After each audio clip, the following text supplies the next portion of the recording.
हर हर महादेव भक्तों, आज सुनिए सोमवार भोलेनाथ की पावन कथा। एक समय की बात है। एक पर्वत पर शिव जी का एक सुंदर मंदिर था। वहां बहुत से लोग शिव जी की पूजा के लिए आते थे। इनमें दो भक्त मुख्य थे, एक ब्राह्मण और दूसरा भील। ब्राह्मण प्रतिदिन शिव जी का फूलों से अभिषेक करता, भील जल से शिव जी का अभिषेक करता और भक्ति भाव से उनके सामने नृत्य करता था। एक दिन ब्राह्मण जब मंदिर में गया तो उसने देखा कि शिव जी भील से वार्तालाप कर रहे थे। ब्राह्मण को यह अच्छा न लगा। उसने सोचा, मैं ब्राह्मण हूँ, भांति भांति के बहुमूल्य पदार्थों से भगवान की पूजा करता हूँ, फिर भी भगवान मुझे छोड़कर इस भील से वार्तालाप करते हैं। उसने शिव जी से पूछा, भगवान क्या आप मुझसे असंतुष्ट है? मैं ऊंचे कुल में पैदा हुआ हूँ तथा बहुमूल्य पदार्थों से आपकी पूजा करता हूँ, जबकि यह भील निकृष्ट और अपवित्र पदार्थों से आपकी उपासना करता है, फिर भी आप इसे ही चाहते हैं। भगवान शिव ने उत्तर दिया, ब्राह्मण तुम ठीक कहते हो, परंतु इस भील का जितना स्नेह मुझ पर है उतना तुम्हारा नहीं है। एक दिन शिव जी ने अपनी एक आंखें को फोड़ ली। ब्राह्मण नियत समय पूजा करने आया। उसने देखा शिव जी की एक आंख नहीं है। पूजा करके वह अपने घर लौट गया। उसके बाद भील आया। जब उसने देखा कि भगवान शिव की एक आंखें नहीं है तो उसने झट से अपनी आंख निकालकर उनको लगा दिया। दूसरे दिन ब्राह्मण फिर आया। शिव जी की आंखें देखकर उसे अत्यंत आश्चर्य हुआ। शिव जी ने कहा, ब्राह्मण इस आंख को गौर से देखो, यह उस भील की आंखें हैं जो उसने मुझे प्रेम पूर्वक समर्पित की है। तुमने तो ऐसा सोचा तक नहीं, इसलिए मैं कहता हूँ कि भील ही मेरा सच्चा भक्त है। शिव की कृपा से भील की आंख भी ठीक हो गई और उसके दिव्य चक्षु भी खुल गए। प्रेम से बोलिए, हर हर महादेव, माता पार्वती की जय। बैजनाथ धाम की कथा। इस कथा के श्रवण से ही सारे संकट कट जाते हैं और भक्त की सभी मनोकामनाएं शीघ्र ही पूर्ण हो जाती है। आइए श्रवण करते हैं बैजनाथ की कथा। कथा इस प्रकार है। बैजू निहायत ही सीधा और सरल इंसान सवेरे शाम जानवर चराता और बाकी का समय मंदिर की साफ सफाई में। पुजारी बाबा 2 महीने के लिए तीर्थ में जा रहे थे। बैजू को बुलाया और कहा, बैजू मंदिर की सारी जिम्मेदारी तुम्हारे ऊपर है और एक बात, भोलेनाथ को भोग लगाए बिना खुद भोजन मत ग्रहण करना। बैजू दूसरे दिन नहा धोके जैसे तैसे बन पड़ा। भोजन तैयार करके भोलेनाथ के सामने थाली लेके हाजिर। बाबा भोजन कर लो। बाबा तस से मस नहीं हो। सवेरे से शाम हो गई, न बाबा ने भोजन ग्रहण किया और न ही बैजू ने। 2-3 दिन यही सिलसिला चला। चौथे दिन बैजू का धीरज टूट गया। पास पड़ी लाठी उठाई और जाकर दिया शिवलिंग पे। तत्काल भोलेनाथ हाजिर, पीठ मलते हुए, बोलो बैजू क्या बात है? 4 दिन से तुम्हारे चक्कर में बिना कुछ खाए पिए गुहार लगाए रहे हैं, सुनाई नहीं पड़ा और लाठी जकड़ा नहीं की हाजिर। चलो भोजन करो तो हम भी कुछ खाए। बेचारे भोलेनाथ पीठ मलते चुपचाप आनंद के अतिरिक्त में डूबे। कच्चा पक्का जैसा भी था खाने लगे। बैजू ने कहा, बाबा कस के लगा है, तुम रुको यहीं पर। कहते हुए बैजू अंदर जाके चंदन ले आया और भोलेनाथ की पीठ पे लगाने लगा। भोजन उपरांत भोलेनाथ जब चलने लगे तो बैजू बोला, कल समय से आ जाना। बाबा ने कहा, ठीक है, बिल्कुल बैजू, मैं चल आऊंगा। अगले दिन भोलेनाथ माता पार्वती के साथ विराजमान थे तो बैजू ने कहा, बाबा ये कौन है आपके साथ? आपकी अम्मा है। भोलेनाथ मुस्कुराते हुए बोले, ये माता अन्नपूर्णा है। बैजू ने माता को पुकारते हुए तुरंत बेचारा भाग के दरी ले आया, बिछाया, अंदर से 2 थाली में भोजन लेके हाजिर हुआ।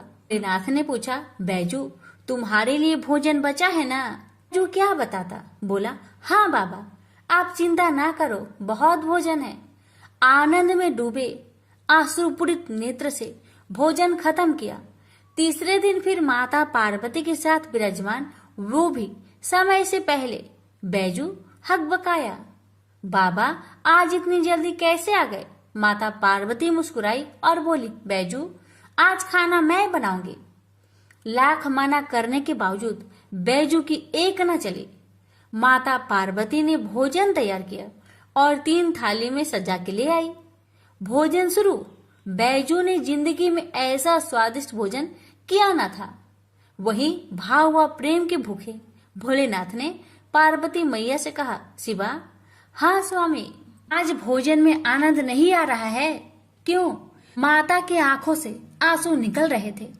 सच स्वामी, ना वो स्वाद है, ना वो रस।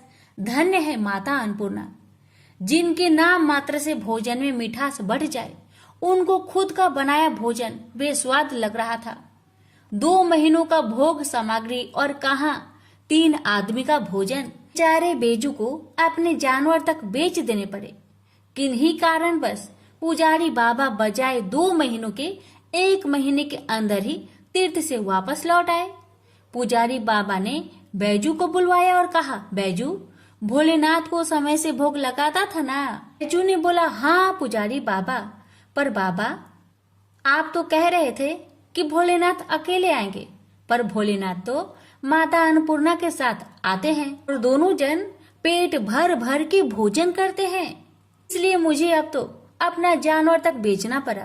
पुजारी बाबा बैजू की बात सुनकर आश्चर्य में पड़ गए, क्योंकि पुजारी बाबा जानते थे कि बैजू झूठ नहीं बोल सकता।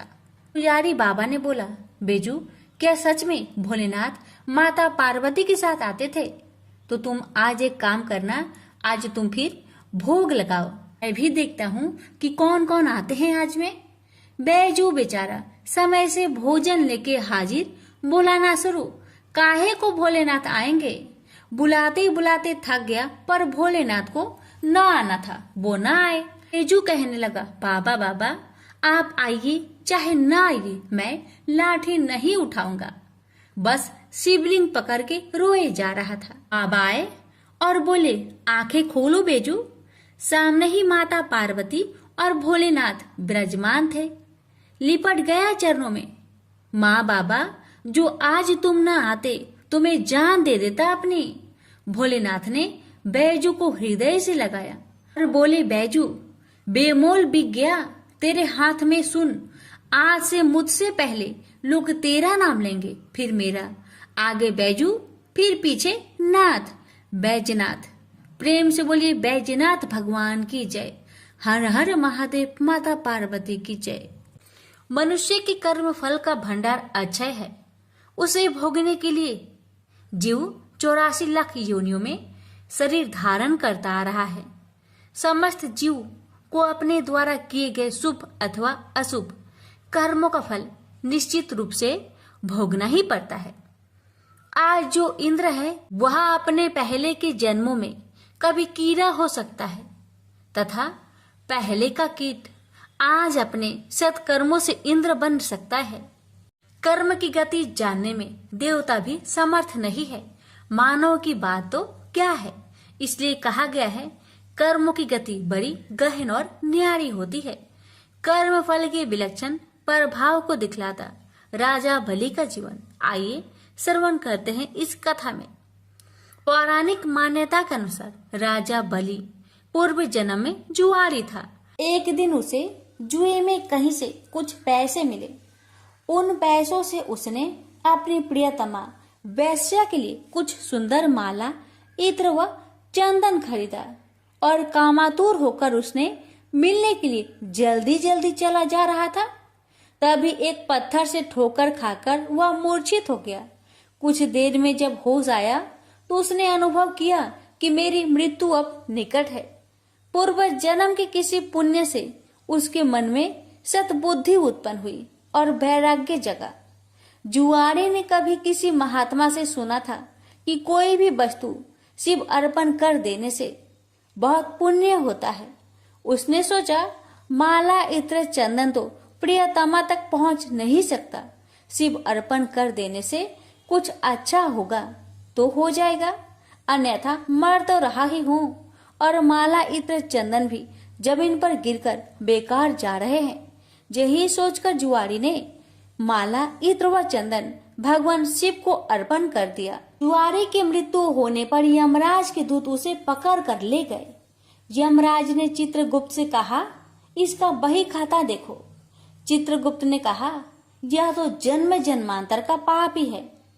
बस अभी अभी थोड़ी देर पहले जुए में जीते पैसे से इसने वैसे के लिए माला इत्र व चंदन खरीदा था। जब ठोकर खाकर गिरा तो इसने मृत्यु के निकट देखी और सोचा कि माला आदि चीजें बेकार जा रही है, तो उसे शिव अर्पण कर दिया। यह कोई भगवान को माला अर्पण करने वाला तो था ही नहीं, न ही इसने भगवान के लिए माला खरीदी थी। बस यही इसका पुण्य है। यमराज ने कहा, यह तो इसका पुण्य ही माना जाएगा। यमराज ने जुआरी से पूछा, पहले तुम पुण्य का फल भोगे हो या पाप का? जुआरी ने कहा, मैं तो जन्म जन्मांतर का पापी हूँ। पाप का फल भोगने में पता नहीं कितना समय लगे, इसलिए मैं पहले पुण्य का फल भोगना चाहता हूँ। भगवान शंकर की कृपा से जुआरी बन गया इंद्र। राज ने कहा, शिव अर्पण के पुण्य से तुम 3 घड़ी के लिए इंद्र लोक के मालिक बन गए हो। भगवान शिव के बिना भक्ति की आराधना से जमीन में गिरी हुई गंध पुष्प से एक महापातक की को कितना बड़ा फल मिला। जो लोग श्रद्धा और भक्ति के साथ भगवान शिव को गंध पुष्प व जल अर्पण करते हैं, उनकी आराधना करते हैं, तो उन्हें सहज मुक्ति मिलती है। उसी समय देवगुरु बृहस्पति आए और जुआरी को ऐरावत हाथी की पीठ पर बैठाकर इंद्र लोक ले गए। जुआरी जब इंद्र आसन पर बैठा, अप्सराएं नृत्य करने लगी, गंधर्व गान करने लगे।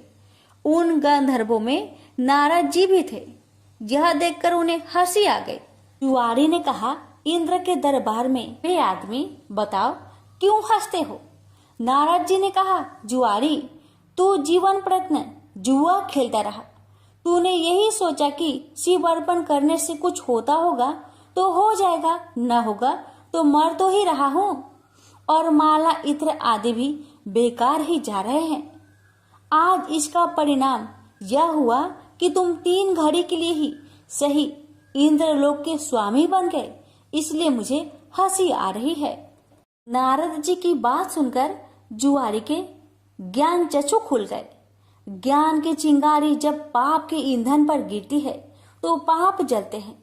जुआरी सिंहासन से उतरा और नारद जी से कहा, गुरुदेव, अब भगवान शंकर के अलावा कोई शरण नहीं है।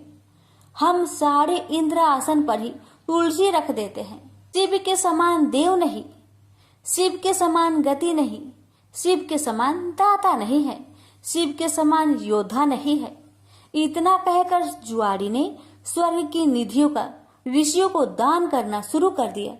उसने ऐरावत हाथी अगस्त्य जी को उच्च श्रवा नाम का घोड़ा, विश्वामित्र को कामधेनु गाय, महर्षि वशिष्ठ को चिंतामणि रत्न, गालवल जी को और कल्प वृक्ष कौंडिन्य मुनि को दे दिया। भगवान शंकर को प्रसन्न करने के लिए जुआरी ने कुछ ही देर में सारा इंद्रलोक दान कर दिया। तभी 3 घड़ी बीत गई। वह फिर यमलोक पहुंचाया गया।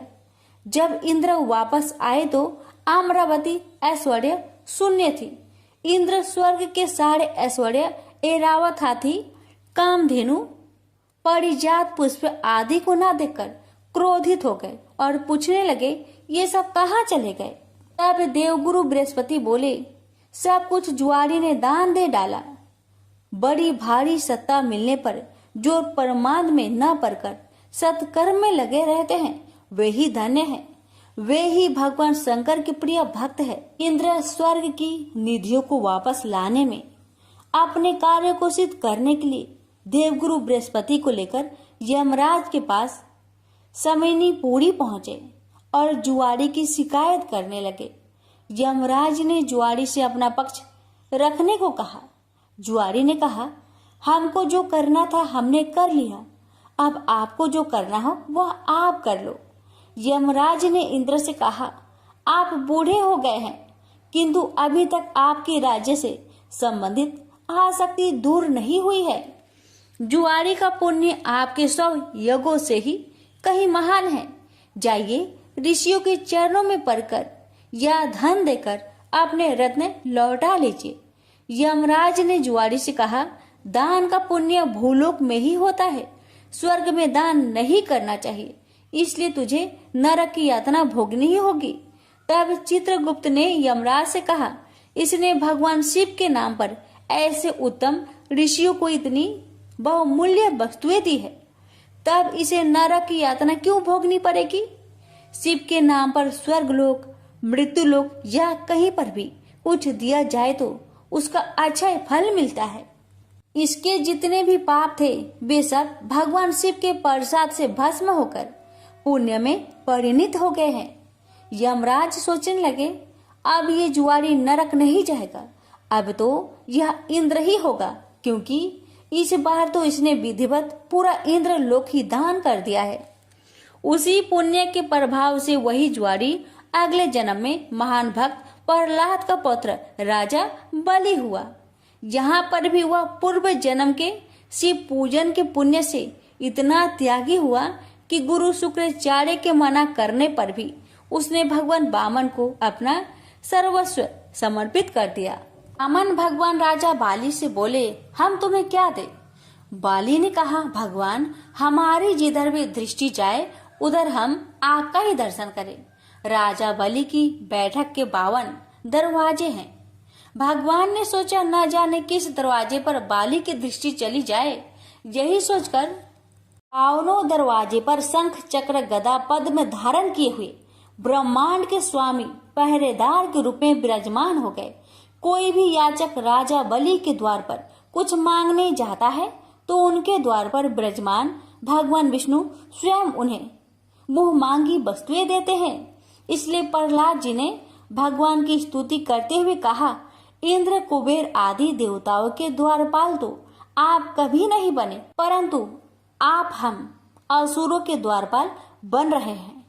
इससे लगता है कि आप हम असुरों के पक्षपाती हैं। इस प्रसंग से गीता में भगवान का यह कथन सत्य सिद्ध हो जाता है कि पत्र पुष्प फल जल जो कुछ भी भगवान के लिए अर्पित किया जाता है वह अनंत गुना होकर वापस आता है। प्रेम से बोलिए, हर हर महादेव, माता पार्वती की जय, विष्णु भगवान की जय।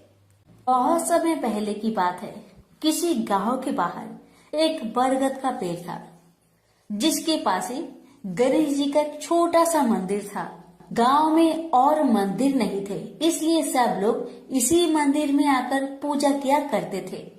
गांव में एक भिखारी भी रहता था, भीख मांगना ही उसका काम था। गांव छोटा सा था, भिखारी को काफी भीख नहीं मिलती थी, इसलिए यह और कोई उपाय न देखकर मंदिर के दरवाजे पर बैठने लगा। सोचने लगा कि लोग यहाँ धर्म करने आते हैं और नहीं तो सही पेट भरने लायक भीख तो मिल जाया करेगी। भिखारी दिन भर मंदिर के दरवाजे पर बैठा रहता और जब वहाँ किसी को आते देखता तो शिव शिव रटने लगता। इस तरह बेचारा दिन भर गणेश जी और शिव जी का नाम जपता रहता था, मगर शाम तक उसे भीख मिलती थी। फिर 2-4 मुट्ठी अन्न और कुछ फल मूल और कभी कभी 4-6 पैसे मिलते थे। हालांकि इतनी थोड़ी आमदनी से किसी की गुजर कैसे हो सकती है। फिर भिखारी को अपना ही नहीं बल्कि अपनी बेटी की भी चिंता करनी पड़ती थी।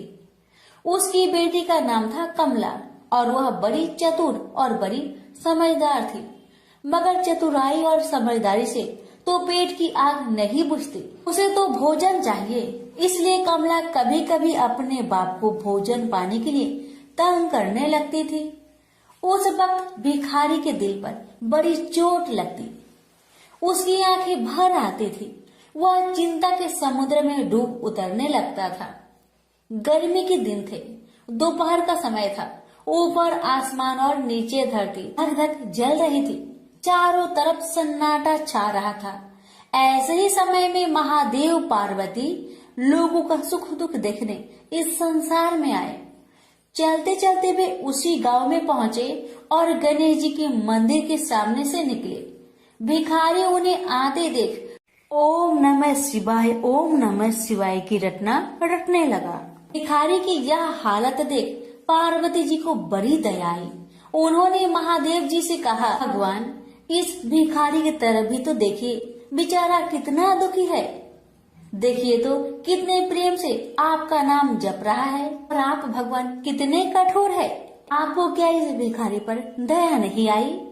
मैंने सुना था कि लोग बड़े पापी हो गए हैं, वो देवताओं का पूजा नहीं करते, मगर नहीं, आज मुझे मालूम हुआ कि इसमें उनका कोई अपराध नहीं, सब तो देवताओं का अपराध ही है। इसी भिखारी को ले लीजिए। बेचारा को आपका नाम लेते लेते बरसों बीत गए, इतने पर भी अभागा पेट भर भोजन तक नहीं पाता। जब देवता ही ऐसे कठोर हो जाएंगे तब कोई काहे उनकी पूजा करेगा। महादेव जी को पार्वती जी की बात लग गई। भगवान बोले, देवी आप असल बात क्या है नहीं जानती और आप जान भी नहीं सकती, क्योंकि आपका हृदय ही इतना कोमल है कि मैं कहता हूँ देवी आप जिद ना करें, जो हो रहा है उसे होने दीजिए। देवी ने एक ना सुना तो भगवान ने कहा, ठीक है, तो मैं आज इस भिखारी के लिए कुछ बंदोबस्त करा देता हूँ, जिससे इस भिखारी का दुख दूर हो जाएगा। इतना कहकर महादेव जी पार्वती जी के साथ मंदिर में पहुँचे। माता पिता को आते देख गणेश जी उठकर खड़े हो गए। उन्होंने बड़े प्रेम से माता पिता को प्रणाम किया। महादेव जी ने गणेश जी को आशीर्वाद दिया और कहा, देखो बेटा, यह भिखारी बरसों से तुम्हारे द्वार पर बैठा है, मेरा नाम जपा करता है, मगर तुमने अब तक इस पर दया क्यों नहीं किया? अब ऐसा कुछ उपाय करो जिससे इस बेचारे का दुख दूर हो जाए। गणेश जी ने हाथ जोड़कर उत्तर दिया, अच्छी बात है पिताजी, 7 दिन के भीतर उसका दुख दूर हो जाएगा, उसे कहीं न कहीं से 2 लाख रुपए मिल जाएंगे। गणेश जी का उत्तर सुनकर महादेव पार्वती आगे को चल गए। इसी समय एक बनिया मंदिर में पूजा करने आया था। वह आड़ में छिपा छिपा महादेव जी और गणेश जी की बातें सुन रहा था। उसने सोचा, ये तो बहुत अच्छा मौका है, यदि थोड़ी चतुराई से काम लूं तो सहज ही 2 लाख का मालिक मैं हो सकता हूँ। बस वह बड़ी खुशी से भिखारी के सामने पहुँचा और उसे प्रणाम कर एक तरफ बैठ गया। भिखारी को आज तक किसी ने प्रणाम नहीं किया था, न कोई उसके पास आकर बैठा ही था। बनिए की इस काम से भिखारी ने समझा कि यह बेशक कोई भला मानुष है। वह मन ही मन प्रसन्न हुआ और बनिए से बोला, बाबा आप बहुत दयालु जान पड़ते हैं, कहिए मेरे पास आने की कृपा क्यों कर हुई? आप नहीं जानते मैं एक गरीब भिखारी हूँ। बनिए को तो अपना मतलब गांठना था। मीठेपन से बोला, आप भिखारी है? कौन कहता है कि आप भिखारी है? मुझे अच्छी तरह मालूम है कि आप एक पहुँचे हुए महात्मा है और आपके दर्शन से लोगों के पाप दूर हो जाते हैं। मैं भी आपके दर्शन करने चला आया हूँ। मुझे आपसे कुछ पूछना है, यदि आज्ञा दो तो पूछो। भिखारी खुशी से बोला, पूछिए। बनिया बोला, भला दिन भर आपको कितनी भीख मिल जाती है? भिखारी बोला, भाई मिलने की क्यों पूछते हो, यहाँ तो पेट की भी लाले पड़े रहते हैं। रोजाना 2-4 मुट्ठी अन्न मिल जाता है, कभी 2-4 पैसे भी मिल जाते हैं, इसी तरह दिन काट लेता हूँ। बनिया कहने लगा, राम राम, आप जैसे महात्मा और यह कष्ट, इस गांव के आदमी भी क्या आदमी हैं? आपकी थोड़ी सी सहायता नहीं कर सकते? आप कैसे यह कष्ट सह लेते हैं? मुझे तो आप पर बड़ी दया आती है। मेरे जी में आता है कि मैं आपकी कुछ सेवा करूं और कहने में डर मालूम होता है। भिखारी बोला, आप मेरी सहायता कर सकते हैं? अब बनिया हंसते हुए बोला, मेरी इतनी हैसियत कहाँ है जो आपकी कुछ सेवा कर सकूं, मगर एक बात है, आज से 7 दिन तक आपको जो कुछ भी मिले वह मुझे दे दीजिए, बदले में आपको मैं 100 रुपया दे दूंगा। 100 रुपये के नाम सुनते ही भिखारी मारे खुशी के उछल पड़ा। उसने सोचा अगर 100 रुपये मिल जाए तो क्या कहना, यहाँ तो 7 दिन में 7 आने के सामान भी न मिले, तब तो 100 रुपये छोड़ देना सरासर बेवकूफी होगी, पूरा गधापन है। मगर इसी समय उसे लड़की की ख्याल आ गई। उसने सोचा अगर वे 100 रुपया लेकर घर पहुंचा और मेरी बिटिया रानी गुस्सा करने लगी तो पहले मैं उसकी सलाह ले लेता हूँ। बस यही विचार में आते ही उसने बनिए को जवाब दिया, आपने मुझ पर बड़ी कृपा की, मगर मैं अभी कुछ नहीं कह सकता, सोच विचार करके कल कहूँगा। जब बनिया चला गया तब भिखारी ने अपनी बिटिया को बुलाया और उससे सब हाल कह सुनाया। चतुर बिटिया कमला ने फौरन समझ गई कि इसमें जरूर कोई बनिए की शैतानी है। उसने पिता से कहा, बनिया बिना फायदे के क्यों 100 रुपये देने चला? खैर कोई बात नहीं पिताजी, मैं कल उस बनिए से बातें तय कर लूंगी, मगर आप बीच में कुछ ना बोलना। उधर बनिए का बुरा हाल था, रात भर उसके पेट में चूहे उछलते रहे। बड़ी मुश्किल से सवेरा हुआ, बनिए की जान में जान आई। वह हाथ मुंह धोते ही भिखारी के पास आ पहुंचा और छुटते ही बोला, क्या विचार किया आपने? कमला भी बनिए से निपटने को तैयार बैठी थी। बनिए की बात सुनते ही उसने जवाब दिया, सेठ जी हम लोगों ने विचार किया भला 100 रुपये में क्या होता है, इतना सस्ता सौदा होना मुश्किल है, माफ कीजिए। कमला का उत्तर सुनते ही बनिए पर मानो बिजली गिर पड़ी और लाख रुपए के लालच छोड़ना भी कठिन था। वह 200 रुपए देने को राजी हो गया। अब तो कमला का संदेह और भी पक्की हो गया। वह समझ गई कि बनिया जरूर किसी भारी लाभ के लिए ही इतने रुपए देना चाहता है। उसने जवाब दिया, सेठ जी इतना सस्ता सौदा और कहीं होता होगा? 100, 200 या 1000? 1000 में तो होता ही क्या है। जो चीज आप कौड़ियों में मोल खरीदना चाहते हैं वह लाख रुपए में भी सस्ती है। यह सुनकर बनिया बहुत घबराया, परंतु उसने अपनी कोशिश जारी रखी। मारे लोभ के वह अंधा हो रहा था, उसको लोभ का भूत सवार हो गया था। उसने 100, 200 से बढ़कर अंत में 50,000 लगा दिए। अब कमला ने सोचा इतने रुपए थोड़े नहीं होते। अब बिटिया कमला ने सोचा इतने बड़े रकम को छोड़ना ठीक नहीं है। उसने बनिए से कहा, खैर आप नहीं मानते तो मैं ही आपकी बात मान लेती हूँ, मगर शर्त ये है कि रुपए अभी मिलने चाहिए। ये शर्तें मंजूर करने में बनिए को क्या उजर थी। वह खुशी खुशी घर लौटा। उसने सोचा 50,000 रुपए देकर 1 लाख लेना कुछ बुरा नहीं है। 2 लाख न सही 1.5 लाख मालिक तो बन ही जाऊंगा। आहा, मेरी तकदीर भी कितनी चोखी है। साथ ही दिन में 50,000 का लाभ हो गया। उसने घर आते ही भिखारी के पास 50,000 रुपए भेज दिए। अब बनिया हर रोज भिखारी के पास आता और उसकी दिन भर की भीख घर ले आता। इस तरह 6 दिन बीत गए। अब तो बनिए को बड़ी फिक्र हुई। 7वें दिन वह फिर गणेश जी के मंदिर में पहुंचा। उसने देखा कि आज फिर महादेव पार्वती मंदिर में पधारे हैं। बस वह दीवार से कान सटा उनकी बातें सुनने लगा, मगर यह क्या, उसका कान दीवार में चिपक गया। उसने कान छुड़ाने की बहुत कोशिश की, पर कान टस मस न हुआ। तब वह दाहिने हाथ की सहायता से कान छुड़ाने लगा। इतने में हाथ भी दीवार में चिपक गया। इधर महादेव जी ने गणेश जी से पूछा, बेटा इस भिखारी के लिए कुछ इंतजाम हुआ है? गणेश जी बोले, जी हाँ, उसे 50,000 रुपए तो दिलवा दिए हैं, बाकी के लिए बनिए को दीवार से चिपका कर रखा है। यह बनिया बड़ा लोभी कंजूस है। इसने गरीबों से एक एक के 4-4 वसूल कर अपना घर बनाया है। रुपए वसूल करने में इसने गरीबी पर दया नहीं की। उनके बच्चे भूखे मरते रहे, पर इसने 4 रुपए वसूल करके भी संतोष नहीं किया। इस तरह इसने 1 लाख रुपए से अपनी तिजोरी भर ली है। गरीबों के माल से यह सुख नहीं उठा सकता।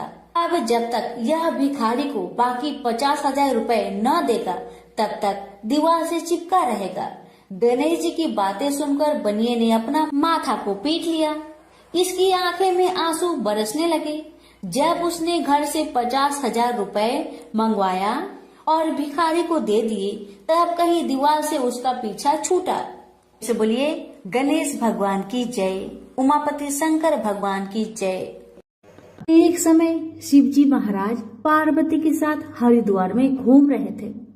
पार्वती जी ने देखा कि बहुत सारे मनुष्य गंगा में नहा नहा कर हर हर गंगे कहते कहते चले जा रहे हैं, परंतु प्राय सभी दुखी और पाप परायण हैं। पार्वती जी ने बड़े आश्चर्य से शिव जी से पूछा कि हे देव, गंगा में इतनी बार स्नान करने के बाद भी इनके पाप और दुखों का नाश क्यों नहीं हुआ? क्या गंगा में अभी सामर्थ्य नहीं रहा? पार्वती जी की बातें सुन भगवान शिव ने कहा, प्रिय, गंगा में तो वही सामर्थ्य है, परंतु इन लोगों ने पाप नाशिनी गंगा में स्नान ही नहीं किया है, तब इन्हें लाभ कैसे हो? पार्वती जी ने बड़े आश्चर्य से कहा, स्नान कैसे नहीं किया भगवान? सभी तो नहा नहा कर आ रहे हैं, अभी तक इनके शरीर भी सूखे नहीं हैं। जी ने कहा, ये केवल जल में डुबकी लगाकर आ रहे हैं, तुम कल इसका रहस्य समझ जाओगे। दूसरे दिन बड़े जोर की बरसात होने लगी। गलियां कीचड़ से भर गई। एक चौड़े रास्ते में एक गहरा गड्ढा था, चारों ओर लपटीला कीचड़ भर रहा था। उसी गड्ढा में भगवान शिव ने लीला करते हुए वृद्ध ब्राह्मण का रूप धारण कर लिया और दीन विवश की तरह गड्ढे में जाकर ऐसे पड़ गए कि जैसे मानो कोई मनुष्य चलता चलता गड्ढे में गिर पड़ा हो। निकलने की कोशिश करने के बावजूद भी वह निकल नहीं पा रहा है। पार्वती जी को भगवान शंकर ने समझाकर गड्ढे के पास बैठा दिया कि देखिए देवी, आप लोगों को सुना सुनाकर यूं पुकारती रहिए कि मेरे वृद्ध पति अकस्मात गलती से गड्ढे में गिर पड़े हैं, कोई पुण्य आत्मा ही इन्हें निकालकर इनके प्राणों की रक्षा करे। इस प्रकार आप बार बार कहते रहिएगा। भगवान के कहे अनुसार माता पार्वती ने किया। भगवान ने इतना भी कहा कि जब कोई मुझे बचाने की कोशिश करे तो आप उसे इतना कह दीजिएगा, मेरे पति सर्वथा निष्पाप है, इन्हें वही छुए जो स्वयं निष्पाप हो। यदि आप निष्पाप है तभी आप मेरे पति को हाथ लगाइए, नहीं तो हाथ लगते ही आप भस्म हो जाएंगे। पार्वती जी ने भगवान की बात को ध्यान में रखकर गड्ढे के किनारे पर बैठ गई और आने जाने वालों को सुना सुनाकर शिव जी की सिखाई हुई बात कहने लगी। गंगा में नहाकर लोगों के दल आ रहे थे। सुंदरी महिला को यूं बैठी देखकर कईयों का मन में पाप आया। कई लोग लज्जा से डरे, कईयों को कुछ धर्म का भय हुआ, कई कानून से डरे। कुछ लोगों ने तो पार्वती जी को यह भी सुना दिया कि मरने दे बूढ़े को, क्यों उनके लिए रोती है। आगे और कुछ दयालु सच्चा चरित्र पुरुष थे। उन्होंने करुणावश युवती के पति को निकालना चाहा, परंतु पार्वती के वचन सुनकर वे भी रुक गए। उन्होंने सोचा कि हम गंगा में नहाकर आए तो हैं, क्या हुआ, पापी तो है ही, कहीं होम करते समय हमारा हाथ ना जल जाए। किसी को भी भेष रूपी शंकर को निकालने का साहस नहीं हुआ। सैकड़ों आए, सैकड़ों ने पूछा और चले गए। संध्या हो चली। शिव जी ने कहा, देखिए पार्वती जी, आपने देखा कोई है गंगा नहाने वाला यहाँ पर? थोड़ी देर बाद एक जवान हाथ में लोटा लेकर हर हर गंगे करता हुआ निकला। पार्वती ने उसे भी वही बात कही। युवक का हृदय करुणा से भर आया। उसने शिव जी को निकालने की तैयारी की। पार्वती ने रोकर कहा कि भाई, यदि तुम सर्वथा निष्पाप नहीं हो तो मेरे पति को छूते ही जल जाओगे। उस युवक ने उसी समय बिना किसी संकोच के दृढ़ निश्चय के साथ पार्वती जी से कहा, माते, मेरे निष्पाप होने में तुम्हें क्यों संदेह होता है? देखती नहीं मैं अभी गंगा नहा कर आया हूँ। भला गंगा में गोता लगाने के बाद भी कभी पाप रहते हैं? तेरे पति को मैं निकालता हूँ। युवक ने लपक कर बूढ़े को ऊपर उठा लिया। शिव पार्वती ने उसे अधिकारी समझकर अपना असली रूप प्रकट कर उसे दर्शन देकर कृतार्थ किया। शिव जी ने पार्वती से कहा कि इतने लोगों में से इन एक ने ही गंगा स्नान किया है। इस दृष्टांत के अनुसार जो लोग बिना श्रद्धा और विश्वास के केवल दम के लिए गंगा स्नान करते हैं, उन्हें वास्तविक फल नहीं मिलता। परंतु इसका यह मतलब नहीं है कि गंगा स्नान व्यर्थ जाता है। विश्वास के साथ किए गए गंगा स्नान का मिलता है वास्तविक फल।